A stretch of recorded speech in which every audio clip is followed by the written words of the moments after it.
আচ্ছা, এবার দেখেন তো পুরাটা পুরা পিডিএফটা গিয়েছে কিনা।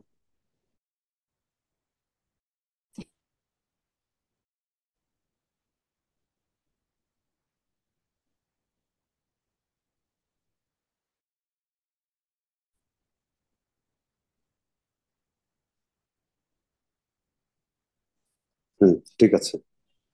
আচ্ছা, আমরা আজকে মানে যে ইয়েগুলো পড়বো এর মধ্যে ক্যাপ্টোগ্রাফি আছে, স্পেসিফিক হিট আছে, লেটেন্ট হিট আছে, তারপর আপনার ভ্যাকুয়াম ইনসুলেটেড ইভাপোরেটর, এই টপিক গুলা পড়বো। মানে প্রত্যেকটা টপিকই অনেক ইম্পর্টেন্ট। আপনারা পড়ার সময় যখন বুঝতে পারবেন না, আমাকে শুরুতেই বলে দিবেন যে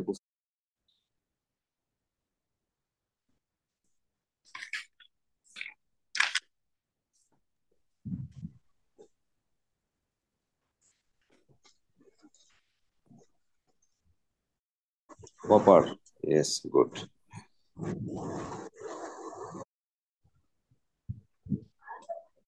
তারপর আপনার ভ্যাকুয়াম ইনসুলেটেড ইভাপোরেটর, এই টপিক গুলা পড়বো। মানে প্রত্যেকটা টপিকই অনেক ইম্পর্টেন্ট। আপনার করে দিন।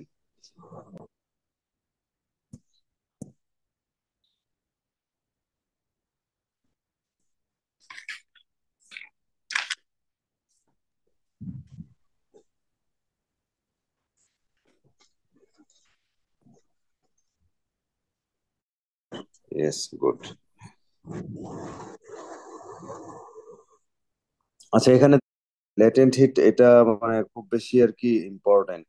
আমাদের লেটেন্ট হিটটা খুব বেশি লাগে। ঠিক আছে, তো আমরা এক এক করে যাচ্ছি। হিট ক্যাপাসিটি এবং স্পেসিফিক হিট ক্যাপাসিটি থেকে খুব একটা আপনার কোশ্চেন ফেস করতে হবে না। তবে লেটেন্ট হিট থেকে আপনার বিভিন্ন ভাবে এই মানে কোশ্চেনটা ফেস করতে হবে, বুঝতে হবে। আচ্ছা, আপনাদের একটা এক্সাম্পল দেই। ধরেন আহ যদি কেউ ইয়ে করে আর কি, ধরেন সি বিচে গিয়েছে, সি বিচে গিয়ে সে এখন একদম রোদ্রের মধ্যে শুয়ে আছে, এরকম একটা ব্যাপার। তো যখন একদম রোদ্রের নিচে কেউ শুয়ে থাকে, তখন তার বডির টেম্পারেচারের কি চেঞ্জ হয়? বাড়ে না কমে? ধরেন প্রখর রোদ্রে শুয়ে আছে, বডির টেম্পারেচার বাড়ে না কমে? বাড়বে স্যার। এটা তো অনেক সহজ কোশ্চেন হয়ে গেল, তাই না? বাড়বে, ডেফিনেটলি বাড়বে। এখন আমরা দেখব যে এইটুকু যে পারে, যে একজন মানুষ রোদে শুয়ে থাকলে, প্রখর রোদে শুয়ে থাকলে তার বডির টেম্পারেচার বাড়ে, সে হিট ক্যাপাসিটি পারবে না, এটা হইতে পারে না। ঠিক আছে, এবার আসেন তাহলে আমরা হিট ক্যাপাসিটিটা কি সেটা একটু দেখি। এই যে আমার হাতে আঁকা মানে কার্টুন টাইপ কিছু ইয়ে আছে, এগুলা মানে খুবই হাস্যকর। দেখেন বুঝতে পারেন কিনা। এই যে যে বসে আছে একজন, ধরেন সি বিচেই বসে আছে, শুয়ে আছে। আচ্ছা, আনফরচুনেটলি আমার ইয়েটা আসছে না আর কি। শরবত বানাচ্ছেন এখন, শরবতের মধ্যে আহ চিনি দিচ্ছেন। চিনি দিয়ে আপনি টেস্ট করলেন যখন, তখন দেখলেন যে শরবতটা ওইরকম ইয়ে হয় নাই, মিষ্টি হয় নাই। তখন আপনি কি করবেন? যে চিনির পরিমাণ, পানির মধ্যে যত বেশি চিনি দিব, তত বেশি শরবতের কনসেন্ট্রেশনটা বাড়বে। পানির মধ্যে যত চিনি দেওয়া হবে, তত বেশি শরবতের কনসেন্ট্রেশনটা মানে চিনির কনসেন্ট্রেশনটা বাড়বে, তত বেশি মিষ্টি হবে। ঠিক একই রকম ভাবে এটার সাথে সিনোনিমাস একটা ইয়ে হচ্ছে যে কারো বডিতে আমরা যত টেম্পারেচার দিব, কারো বডিতে যত টেম্পারেচার দিব, সরি হিট এনার্জি দিব, তার বডির টেম্পারেচার তত বাড়বে। ঠিক যেমন আমরা পানিতে চিনি দিলে এই শরবতের কনসেন্ট্রেশন বেড়ে যায়, ঠিক একই রকম বডিতে হিট বা যে কোনো সাবস্টেন্সের মধ্যে হিট এনার্জি দিলে সেটা টেম্পারেচার বাড়বে। এখন কোন একজন লোক, তাকে রোদে 70 কেজি ওজনের কেউ একজন রোদে বসে আছে, বসে থাকার পরে দেখা গেল তার বডিতে ধরেন যদি কোনো একটা এনার্জি মেজারিং কোনো একটা টুলস দিয়ে দেয়া হয় যে তার বডিতে কতটুকু হিট এনার্জি ঢুকছে সেটা দেখার জন্য, তো দেখা গেল যে তার বডিতে সূর্যের আলো থেকে 245 কিলোজুল, এখানে দেখেন 245 কিলোজুলের কথা দেয়া আছে, 245 কিলোজুল হিট এনার্জি পড়ছে, এবং এই হিট 245 কিলোজুল হিট এনার্জি পড়ার জন্য তার body 245 kilojoule hit energy absorb করার পরে তার বডির টেম্পারেচার 36 ডিগ্রি সেলসিয়াস থেকে 37 ডিগ্রি সেলসিয়াস, মানে 1 ডিগ্রি সেলসিয়াস বাড়লো। এই যে যে তার বডির টেম্পারেচার 1 ডিগ্রি সেলসিয়াস বাড়লো, এই 1 ডিগ্রি সেলসিয়াস বডির টেম্পারেচার বাড়তে যতটুকু হিট এনার্জি লাগে, এইটাই হচ্ছে তার বডির হিট ক্যাপাসিটি। হিট ক্যাপাসিটি, ঠিক আছে? আহ বুঝতে পেরেছেন হিট ক্যাপাসিটিটা কি?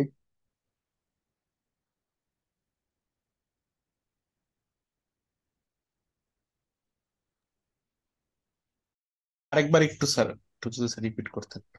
এ সৌমিত্র, জি স্যার। আচ্ছা সৌমিত্রকে তাহলে কক্সবাজার নিয়ে যাই। আচ্ছা, ধরেন আপনি কক্সবাজার গেছেন, ঠিক আছে? তো কক্সবাজার গিয়ে আপনি বিচে গেলেন, আপনার বডি টেম্পারেচার হচ্ছে থার্মোমিটারে মানে মাপা হলো 36 ডিগ্রি সেলসিয়াস টেম্পারেচার, ঠিক আছে?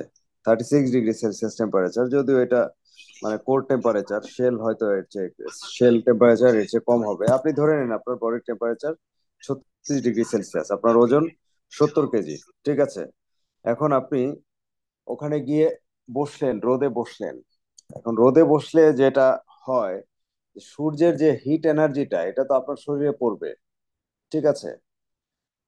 এখন একজন আপনি সায়েন্টিস্ট নিয়ে গেছেন, সে আর কি তার একটা যন্ত্র দিয়ে সে দেখছে যে আপনার বডিতে সূর্য থেকে কতটুকু হিট এনার্জি পড়ছে, ঠিক আছে? এবং সে আপনার বডিতে একটা থার্মোমিটার অ্যাটাচ করে রেখেছে, যে এই থার্মোমিটারে আপনার 36 ডিগ্রি সেলসিয়াস থেকে 37 ডিগ্রি সেলসিয়াস টেম্পারেচার কখন হয়, ঠিক আছে, কতক্ষণে হয়, আপনার বডিতে কতটুকু হিট এনার্জি গেলে আপনার বডির টেম্পারেচার 1 ডিগ্রি সেলসিয়াস বাড়ে, সেটা দেখার জন্য সেই সায়েন্টিস্ট আর কি আপনার সাথে আছেন। তো দেখা গেছে যে উনি দেখছেন যে আপনার বডিতে হিট এনার্জি ঢুকছে 100 কিলোজুল, 150 কিলোজুল, 200 কিলোজুল, বাট আপনার বডি টেম্পারেচার যা আছে তাই আছে, 36 ডিগ্রি সেলসিয়াস, 36 ডিগ্রি সেলসিয়াসই আছে। 230 কিলোজুল একই আছে, 40 কিলোজুল 36 ডিগ্রি আছে। যখন 245 কিলোজুল হলো, আপনার বডি টেম্পারেচার 37 ডিগ্রি সেলসিয়াস হয়ে গেল। এই যে যে আপনার বডি টেম্পারেচার 1 ডিগ্রি সেলসিয়াস বাড়তে কতটুকু হিট এনার্জি লাগলো, ঠিক আছে, এইটাই হচ্ছে আপনার বডির হিট ক্যাপাসিটি। জি স্যার, বুঝতে পেরেছি। আচ্ছা, এখন আপনি মানে তাহলে আমাকে দিয়ে আমি আরেকবার ট্রাই করি, তাহলে আপনার জন্য হয়তো বা আরেকটু সহজ হবে। ধরেন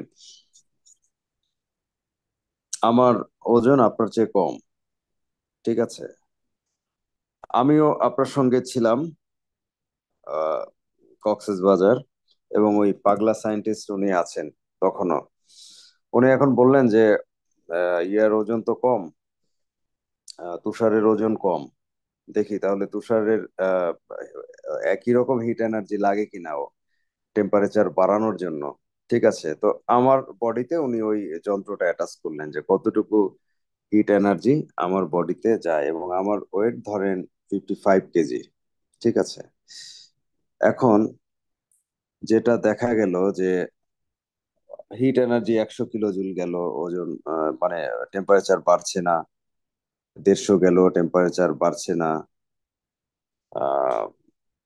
160 গেল, টেম্পারেচার বাড়ছে না, 175 যখন কিলোজুল হিট এনার্জি আমার বডিতে গেল, তখন দেখা গেল যে আমার টেম্পারেচারটা 36 ডিগ্রি সেলসিয়াস থেকে 37 ডিগ্রি সেলসিয়াস হয়ে গিয়েছে, ঠিক আছে? আচ্ছা, তাহলে মানে কি দাঁড়ালো যে আমার যেহেতু ওজন কম, তাহলে আমার বডির টেম্পারেচার 1 ডিগ্রি সেলসিয়াস বাড়াতে হিট এনার্জিও কম লাগছে, ঠিক আছে? আর যার ওজন 70 কেজি, তার হিট এনার্জি আমার চেয়ে একটু বেশি লাগছে। ঠিক আছে, মূল যে বিষয়টা সেটা হলো যে আপনার বডি টেম্পারেচার 1 ডিগ্রি সেলসিয়াস বাড়াতে কতটুকু হিট এনার্জি লাগে, এটাই হিট ক্যাপাসিটি। ঠিক আছে, এখন যদি আবার সেই পাগলা সায়েন্টিস্ট উনি বলেন যে আচ্ছা ঠিক আছে, এবার দেখবো আমরা যে আপনাদের বডি টেম্পারেচার 1 ডিগ্রি সেলসিয়াস যখন নেমে যাবে আবার, মানে আমরা ইয়া থেকে বা সি বিচ থেকে কোনো একটা হোটেলে চলে আসছি খাওয়ার জন্য, এখন আর বডিতে সূর্যের আলো পড়ছে না, অতএব বডি টেম্পারেচার আস্তে আস্তে কমতে শুরু করবে, মানে বডি থেকে হিট এনার্জি আস্তে আস্তে বের হতে শুরু করবে, এবং ওই সায়েন্টিস্ট দেখছেন যে আমাদের বডি থেকে কতটুকু হিট এনার্জি বের হয় এবং টেম্পারেচার কতক্ষণে কমে। তো দেখা যাবে সৌমিত্র, আপনার বডি থেকে 100 কিলোজুল বের হয়ে গেছে, তাও টেম্পারেচার 37 থেকে নামেনি, 200 তাও নামেনি, 245 কিলোজুল যখন বের হয়ে যাবে তখন আপনার টেম্পারেচার 37 থেকে 36-এ আসবে। আর আমার ক্ষেত্রে 175 কিলোজুল যখন বের হয়ে যাবে হিট এনার্জি, তখন আমার টেম্পারেচার 37 থেকে 36-এ আসবে। That is hit capacity. বোঝা গেছে? জি স্যার। বিক্সয়ের কত কিলোজুল লাগবে ওর বডির টেম্পারেচার বাড়াইতে?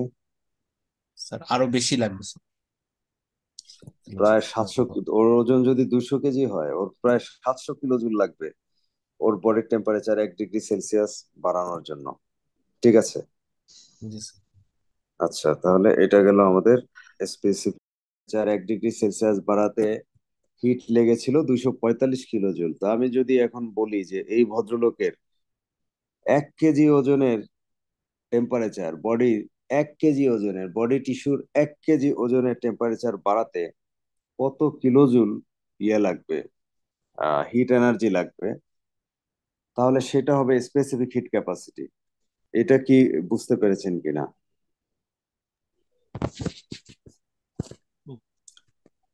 মানে জি স্যার, বুঝতে পেরেছি। অ্যাজ এ হোল হচ্ছে হিট ক্যাপাসিটি, আর যখন আমরা মানে কেজি স্পেসিফিক একটা ওয়েট হিসেব, ওয়েট ফিক্স করে দিব, যেমন 1 কেজি, তখন এটা হবে স্পেসিফিক হিট ক্যাপাসিটি। ঠিক আছে, 3.5 স্যার। 3.5। ইয়েস, 3.5 কিলোজুল পার কেজি পার ডিগ্রি সেলসিয়াস। এখানে যদিও ক্যালভিনে হিসাব করে, আমরা আমাদের সুবিধার্থে ডিগ্রি সেলসিয়াসে গেলাম, এতে মানে দোষের কিছু হবে না। আচ্ছা, এখন আসেন আমরা কোনো একটা সাবস্টেন্সে যখন হিট এনার্জি দিব, একটু আগেই তো আমরা জানলাম, ধরেন এটা আহ,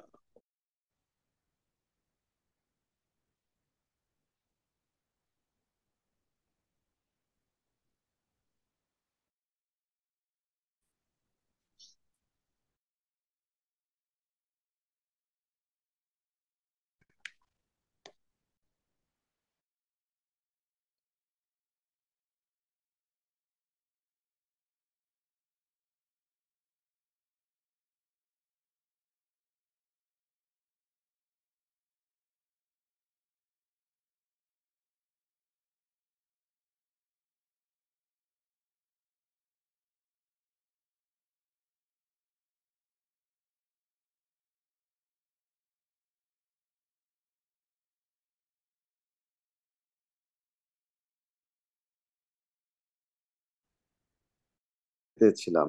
এখন একটা জিনিস দেখেন, আচ্ছা, আহ, আমি যেখানে ছিলাম আর কি, সরি একটু ইয়ের জন্য, ডিস্টারবেন্সের জন্য, যেটা হচ্ছে যে আমরা স্পেসিফিক হিট ক্যাপাসিটিতে ছিলাম। এখন একটা জিনিস দেখেন, ধরেন আমরা কোনো একটা লিকুইড সাবস্টেন্সে, এটা একটা লিকুইড সাবস্টেন্স, এখানে আমরা হিট এনার্জি দিলাম, ধরেন এখানে 20 ডিগ্রি সেলসিয়াস টেম্পারেচার আছে, 20 degree Celsius temperature, heat energy দিলাম। হিট এনার্জি দিলে এটা আমরা লিকুইড না ধরে এটা ধরলাম একটা সলিড কোনো একটা কিছু, ধরেন এটা কোনো লিকুইড কিছু না, এটা সলিড একটা কিছু, এবং সলিড কোনো কিছুতে আমরা হিট এনার্জি দিলাম। হিট এনার্জি দেওয়ার ফলে ওর কি চেঞ্জ হবে বলেন তো? কোন একটা সলিড সাবস্টেন্সে আমরা যদি হিট এনার্জি দেই তাহলে তার কি চেঞ্জ হয়? 20 ডিগ্রি সেলসিয়াসের কোনো একটা সলিড সাবস্টেন্স, ধরেন কপার টাইপের কিছু একটা আছে, এখানে আমরা হিট এনার্জি দিলাম, কি চেঞ্জ হবে ওটার? হিট এবং টেম্পারেচারের একটা রিলেশন আছে, আমি একটু আগে বলেছিলাম। স্যার যেমন টেম্পারেচার টেম্পারেচার, বলেন। টেম্পারেচার বেড়ে যাবে স্যার। ইয়েস, পানির মধ্যে আমরা যেমন চিনি দিলে চিনির ইয়েটা বেড়ে যায়, মানে শরবতের কনসেন্ট্রেশন বেড়ে যায়, ঠিক একই রকম আমরা যখন কোনো একটা সাবস্টেন্সে হিট এনার্জি দিব, ওইটার টেম্পারেচার বাড়বে। আমরা হিট দিলে হয়তো বা একটু আগে যেটা দেখলাম 21 ডিগ্রি সেলসিয়াস হতে পারে, বা আরো হিট দিলে 22 ডিগ্রি সেলসিয়াস, বা আরো হিট দিলে এরকম বাড়তে থাকবে।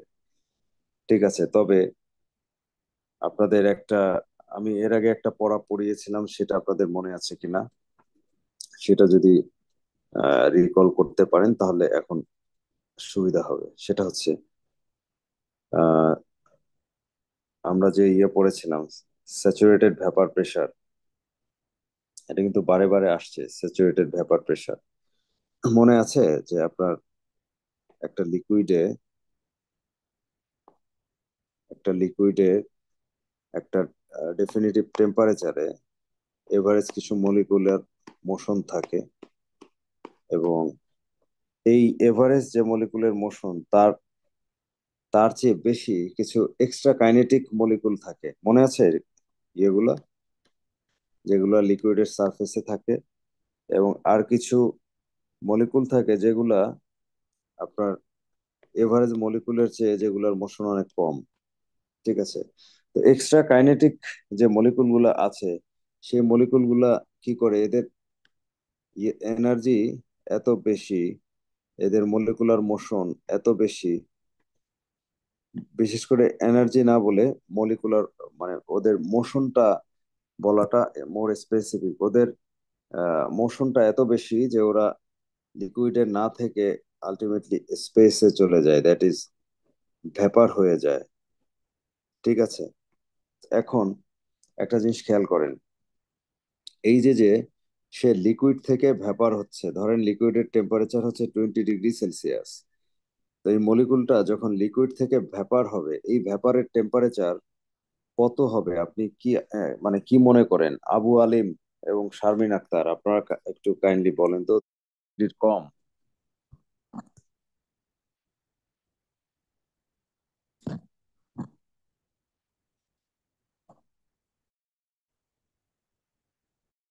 থাকে লিকুইডের, ভ্যাপারের টেম্পারেচারও 20 ডিগ্রি থাকবে। খুবই চমৎকার, আপনার আনসারটা পেরেছেন, আমি খুবই খুশি হয়েছি। এখন কথা হলো যে এই যে 20 ডিগ্রির লিকুইডে যখন মলিকুল থাকে, তখন ওদের মধ্যে ইন্টারমলিকুলার অ্যাট্রাকশন ফোর্স অনেক বেশি থাকে, ওরা খুব কাছাকাছি থাকে, ভাইব্রেশন ফোর্স কম্পারেটিভলি কম থাকে। কিন্তু যখন ইয়েতে চলে যায়, ভ্যাপার হয়ে যায়, গ্যাসিয়াস ফেজে চলে যায়, তখন ওদের ইন্টারমলিকুলার অ্যাট্রাকশন ফোর্স অনেক কমে যায়, ভাইব্রেশন ফোর্স অনেক বেড়ে যায়। তো এই যে একটা ফেজ থেকে আরেকটা ফেজে যাচ্ছে মলিকুল গুলা, এইটা কি এমনি এমনি যাবে নাকি কোনো কিছু লাগবে? এই যে একটা ফোর্স এক ফেজ থেকে আরেক ফেজে চলে যাচ্ছে, ঠিক আছে, এটা কি মানে উইদাউট এনি এনার্জি এটা হবে, নাকি এখানে এনার্জি প্রয়োজন আছে? আপনাদের কি মনে হয়? সৌমিত্র এবং ফারজান আক্তার রুমা, বলেন তো, যে এখানে কি এনার্জি লাগার প্রয়োজন মনে করেন কিনা, নাকি এমনি এমনি চলে যাবে? এই যে লিকুইড থেকে সে ভ্যাপার হয়ে যাচ্ছে, কোনো ড্রাইভিং ফোর্স লাগবে কিনা, এনার্জি লাগবে কিনা?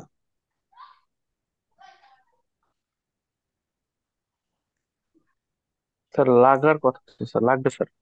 লাগবে, অবশ্যই লাগবে। যে চেঞ্জ একটা ফেজ থেকে, লিকুইড ফেজ থেকে গ্যাসিয়াস ফেজে চলে যাচ্ছে, নিশ্চিতভাবে এখানে কোনো এনার্জি লাগবে, অবশ্যই অবশ্যই লাগবে। এখন দেখেন, আমি যদি বাইরে থেকে হিট এনার্জি দিই, এখান থেকে হিট এনার্জি দিচ্ছি, কোনো কোনো হিট এনার্জি দিচ্ছি, এবং হিট এনার্জি এইভাবে দিচ্ছি, এত মেপে মেপে দিচ্ছি যে সেই হিট এনার্জিটা এই ভ্যাপার গুলাকে, এই যে ভ্যাপার গুলা, মানে আপনার লিকুইড থেকে ইভাপোরেট করছে, এইটার জন্য যতটুকু এনার্জি দরকার আমি ততটুকু এনার্জি এখান থেকে প্রোভাইড করছি। তাহলে আপনি বলেন তো, হিট এনার্জি আমি দিচ্ছি এই লিকুইডে, টেম্পারেচারটা কি বাড়বে কিনা? অবশ্যই পারবে স্যার। অবশ্যই বাড়বে, কিন্তু আমি কিন্তু একটা কথা বলেছিলাম যে আমি যে হিট এনার্জি মেপে মেপে দিচ্ছি, সেই হিট এনার্জি গুলা কি কাজে লাগছে সৌমিত্র একটু খেয়াল করেন, আপনি পারবেন? না স্যার, সেক্ষেত্রে পারবে না। পারবে না, আমাকে কারণ একটু এই এই টোটাল হিট এনার্জি ব্যবহৃত হচ্ছে আপনার ওয়াটার থেকে ভ্যাপার ইয়ে করার জন্য। এটি ব্যবহৃত হচ্ছে যে ওয়াটার থেকে ভ্যাপার হওয়ার জন্য যে হিট এনার্জি লাগে, ওই কাজে এটা ব্যবহৃত হচ্ছে। তাহলে দেখেন কি একটা আশ্চর্য ব্যাপার, আমি হিট এনার্জি দিচ্ছি কোনো একটা লিকুইডে, কিন্তু তার টেম্পারেচার চেঞ্জ হচ্ছে না। তাহলে কি চেঞ্জ হচ্ছে? তার ফেজ চেঞ্জ হচ্ছে, ফেজ। লিকুইড থেকে সে ইভাপোরেট করছে। এটা একটা আশ্চর্য ব্যাপার যে হিট এনার্জি দেওয়ার পরেও টেম্পারেচারটা চেঞ্জ হচ্ছে না। বুঝতে পেরেছেন? লিকুইড থেকে সে চলে যাচ্ছে হচ্ছে ভ্যাপারে। এই যে যে এই এই এই এক্সচেঞ্জের যে ব্যাপারটা, মানে এটাকেই আমরা বলি যে লেটেন্ট হিট। ল্যাটেন্ট হিট, এটার আরেকটা নাম কিন্তু সুপ্ত তাপ। তাহলে ল্যাটেন্ট হিটের ব্যাপারটা কি বোঝা গেছে? যে আমি হিট এনার্জি দিচ্ছি বাট কোনো একটা লিকুইডের টেম্পারেচার চেঞ্জ না হয়ে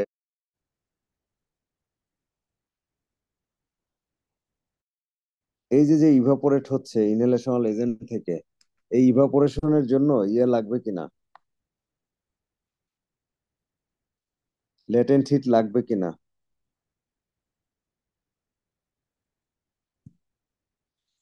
আপনারা কি বুঝতে পারছেন আমার লে- কথাগুলা? স্যার, হুম, ল্যাটেন্ট হিট তো স্যার লাগবে স্যার, না হলে স্যার অবশ্যই লেটেন্ট হিট লাগবে। মানে না হলে সে মানে এক ফেজ থেকে আরেক ফেজে ব্যাপার কিভাবে হলে যাবে? জি স্যার। ঠিক আছে, ল্যাটেন্ট হিট অবশ্যই অবশ্যই লাগবে। তাহলে আমরা যদি অনেক বেশি ইউজ করি, অনেক বেশি ফ্লো দেই, ভ্যাপারাইজার অনেক বেশি, মানে ইনহেলেশনাল এজেন্ট অনেক বেশি ইউজ করছি, তাহলে কি হওয়ার চান্সেস থাকবে বলেন তো? এবং এই যে যে ল্যাটেন্ট হিটটা, এই ল্যাটেন্ট হিটটা সে সাধারণত নেয় হচ্ছে ওয়াল থেকে। ল্যাটেন্ট হিটটা সে সাধারণত নেয় রিমেইনিং যে ইনহেলেশনাল এজেন্ট আছে, লিকুইড ইনহেলেশনাল এজেন্ট আছে, ওখান থেকে। তাহলে এই যে ভ্যাপারাইজারের ওয়ালের টেম্পারেচার বা ভ্যাপারাইজারের টেম্পারেচার যত বেশি ইউজ করব, এটা কি হওয়ার চান্স থাকে? কমে যাওয়ার চান্স থাকে। বুঝতে পেরেছেন? ওকে, ল্যাটেন্ট হিট কে কে বুঝতে পারেন নাই বলেন? আমার এক্সপিরিয়েন্স বলছে আপনারা কি নো আনসার? জি স্যার, জি স্যার বুঝতে বুঝতে পেরেছি। কিভাবে এটা ইয়ে করব? আসলে নিজের নিজের হিট এনার্জি দিলে টেম্পারেচার বেড়ে যায়, এটাই স্বাভাবিক। এবং এটাকে আমরা ওই ইয়ে বলি না, লেটেন্ট হিট বলি না। ঠিক আছে, তাহলে আমরা লেটেন্ট হিট কাকে বলবো?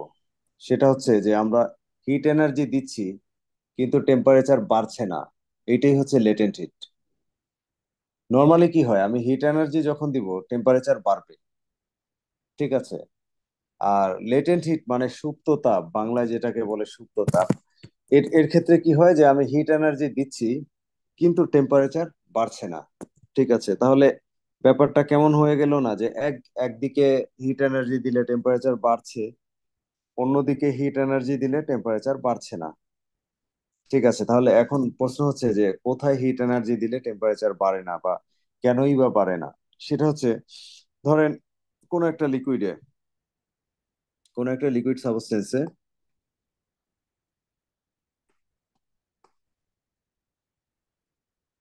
কোন একটা লিকুইড সাবস্টেন্সে এখানে আমরা তো জানি ইভাপোরেশনের ব্যাপারটা। আপনি যদি ইভাপোরেশনের বিষয়টা এখন মনে না রাখতে পারেন, তাহলে আসলে আমার এভাবে বোঝায় লাভ নাই। যেমন ধরেন যে আমি একটু আগে আবার আরো আরো একবার বলেছি, আমি কয়েকবার বুঝিয়েছি স্যাচুরেটেড ভ্যাপার প্রেসার থেকে আরম্ভ করে, যে সব সময় লিকুইড থেকে কিছু কিছু ভ্যাপার বের হয়। ঠিক আছে, তো এই যে যে কি একটা অ্যাড আছে না, যে আমি তো এমনি এমনি খাই হরলিক্স বা এরকম কিছুর একটা অ্যাড আছে, এই যে যে লিকুইড থেকে ইভাপোরেশন হচ্ছে, এইটা কি এমনি এমনিই হবে নাকি কোনো একটা ড্রাইভিং ফোর্স লাগবে?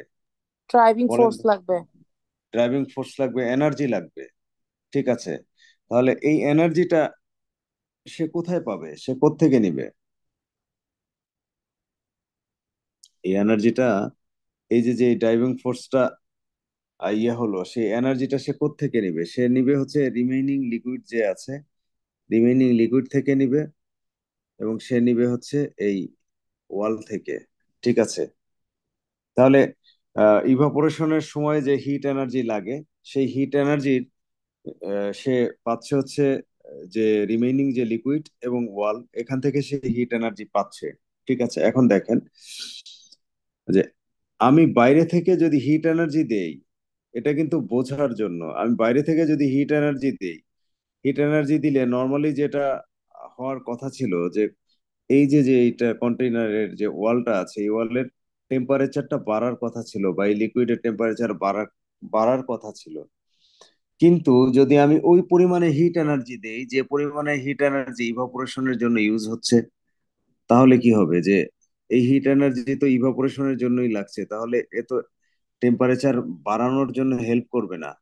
ঠিক আছে, দ্যাট মিন্স যেই হিট এনার্জি টেম্পারেচার না বাড়ায়, যেই হিট এনার্জি টেম্পারেচারটাকে না বাড়িয়ে কোনো একটা সাবস্টেন্সের ফেস চেঞ্জ করে, ফেজ লিকুইড থেকে ভ্যাপার করছে, সেই হিট এনার্জিকে আমরা বলি ল্যাটেন্ট হিট। বুঝতে পেরেছেন? জি ভাই, বুঝছি, থ্যাংক ইউ। আচ্ছা, তাহলে এবার আপনাকে আমি ইভাপোরেশন হওয়ার জন্য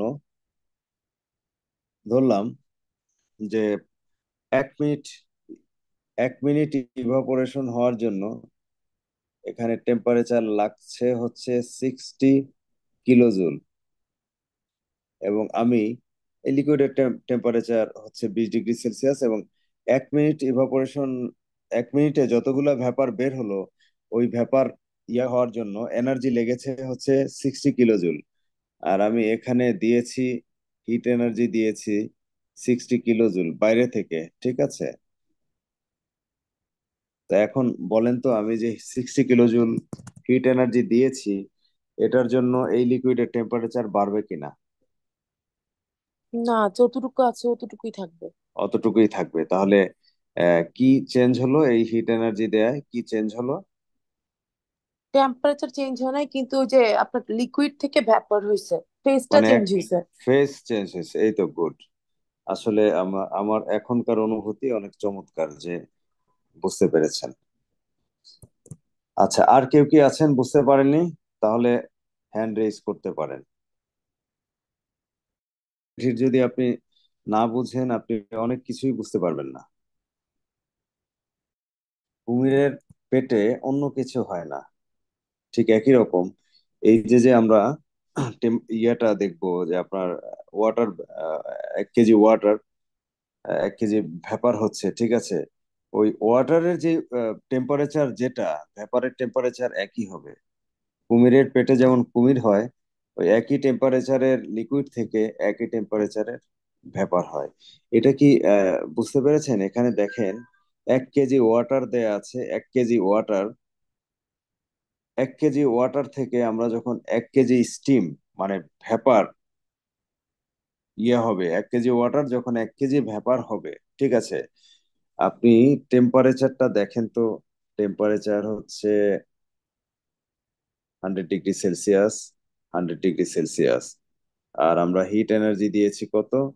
2.26 মিলিজুল। ঠিক আছে, এইটুকু হিট এনার্জি আমরা দিয়েছি, বাট হিট এনার্জি দেওয়ার পরেও টেম্পারেচারের কোনো চেঞ্জ হয়নি। হিট এনার্জি দেওয়ার পরেও টেম্পারেচারের কোনো চেঞ্জ হয়নি। তাহলে এই হিট এনার্জিটাকে আমরা কি বলবো? Latent heat. Latent heat, yes, latent heat. ঠিক আছে, এখন সেলসিয়াস টেম্পারেচারের ওয়াটার আছে, একে 100 ডিগ্রি সেলসিয়াস টেম্পারেচারের ভ্যাপার ভ্যাপার করতে যতটুকু হিট এনার্জি লাগে 1 কেজি ওয়াটার থেকে 1 কেজি ভেপার করতে, টেম্পারেচার 100 ডিগ্রি সেলসিয়াস। আমি যদি এর টেম্পারেচারটা একটু কমায় টেম্পারেচারটা করলাম হচ্ছে 40 ডিগ্রি সেলসিয়াস। 40 ডিগ্রি সেলসিয়াসের 1 কেজি ওয়াটার থেকে 40 ডিগ্রি সেলসিয়াসের 1 কেজি ভেপার করতে টেম্পারেচার, হিট এনার্জি কি একই দিতে হবে নাকি কম বেশি করতে হবে? এটা আপনি না পারলে কোনো অসুবিধা নাই। ওয়াটার, এবং এই 100 ডিগ্রি সেলসিয়াসের ওয়াটারে 40 ডিগ্রি সেলসিয়াসের চেয়ে মলিকুল গুলার মোশন কিন্তু বেশি ছিল। 40 ডিগ্রি সেলসিয়াসে মলিকুলার মোশনটা 100 ডিগ্রি সেলসিয়াসের চেয়ে কম। ঠিক আছে, এখন আপনি একটু চিন্তা করে বলেন যে হিট এনার্জি এখানে বেশি লাগবে না কম লাগবে নাকি সমান লাগবে? হুম,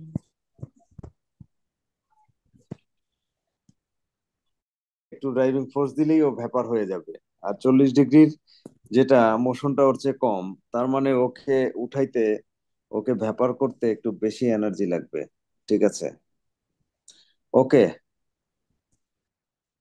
এটা না বুঝলে কোনো ক্ষতি নাই। শুধু to vapour or from a solid to liquid whatever heat must be supplied, এখানে পুরোটা দেখে নিন, বা আপনার ল্যাটেন্ট হিট সম্পর্কে এখানে আইডিয়া পেয়ে যাবেন। আচ্ছা, আর কেউ কি পারেন আমি যে প্রশ্নটা করেছিলাম?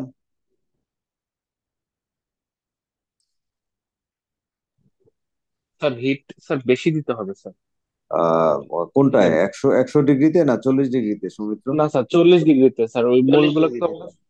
ছোটাইতে দিতে ওকে, হবে স্যার, মোশন বাড়াইতে হবে। গুড। তাহলে সৌমিত্র, আপনার সঙ্গে আমার নেক্সট যেদিন দেখা হবে, নিচে যেটা দেয়া আছে সেটা হচ্ছে টেম্পারেচার। এইদিকে টেম্পারেচার দেয়া আছে, এই যে টেম্পারেচার। আর উপরে যেটা দেয়া আছে এখানে, সেটা হচ্ছে গিয়ে আপনার latent heat of vaporisation, 1 KG আর কি নাইট্রাসের ক্ষেত্রে। ওকে, এখন কথা হচ্ছে যে আমরা টেম্পারেচার দেখি একটু।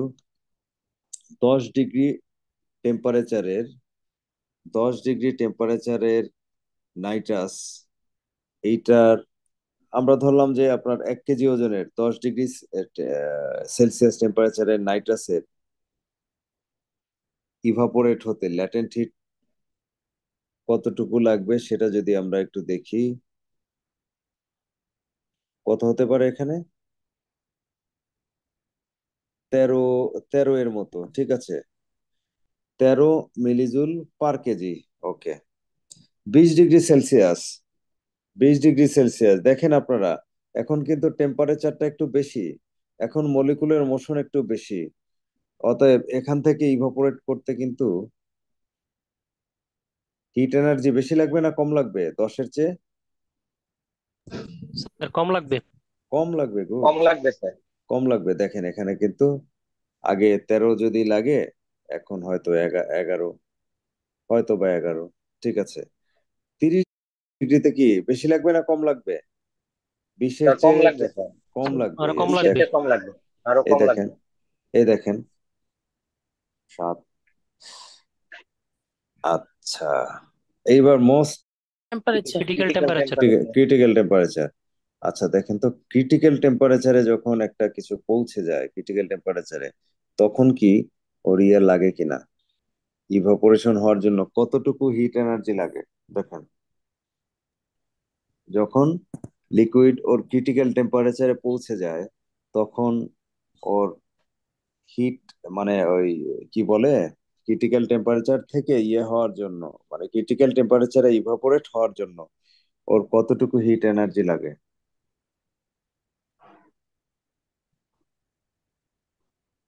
দেখ, ক্রিটিক্যাল টেম্পারেচারে মানে টেম্পারেচারটা এমন হয়ে গেছে মলিকুলের, মানে ইয়েগুলা এত বেশি, মলিকুলের মোশনটা এত বেশি যে ওরা দেখা গেছে যে without any driving force from outside, ও ওর নিজের মোশনেই বের হয়ে যায় without any driving force from outside, কোনো ইয়ে লাগে না আর কি, ও নিজেই বের হয়ে যায়। মানে এটা মানে ভেরি রেয়ার, যে ভেরি রেয়ার বলতে কি মানে ক্রিটিক্যাল টেম্পারেচারে যে ইয়ে হওয়া রেয়ার এটা না, এটা 100% ক্রিটিক্যাল টেম্পারেচারে পৌঁছে গেলে ইয়ে লাগবে না, হিট এনার্জি লাগবে না। বাট আমার কাছে মনে হয় যে এই জিনিসটা একটু কেমন যেন, যে হিট এনার্জি ছাড়াই কিভাবে ইভাপোরেট হচ্ছে। ঠিক আছে, এটা যারা মানে ফিজিক্স নিয়ে যারা কাজ করে তারা এটা এটা এক্সপ্লানেশন তারা দিতে পারবে, বাট আমরা আমাদের